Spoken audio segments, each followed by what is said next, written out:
Na lang sinabi niyo, Coach. Meron tayong Fast Talk with Teacher Rocco. Oh my God! Handa ka na ba? Okay. Siya lang Diba ba? nag-stress na ako, di ba? Hindi lang, kasama ka rin. Oh Sophia. my gosh, okay. Okay, Coach Maki! Ready ka na ba sa Fast Talk? Okay, okay. Okay. Yes, yes. Basta Ready walang na. pointer toes yan, ha? Ay, tingnan Okay. natin. Coach Maki, tahimik o madaldal? Madaldal. Story o post? Pose. Clingy o independent? Independent.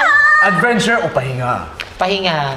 Kape o milk tea? Milk tea. Sweet o suplado? Sweet. Fame or peace of mind? Peace of mind. Ito, season 1 or season 2? Oh my God! Wait, low! Season 1, syempre. Soko o chow? Hello! Pag tayo di nanalo this episode. Soko. Ay!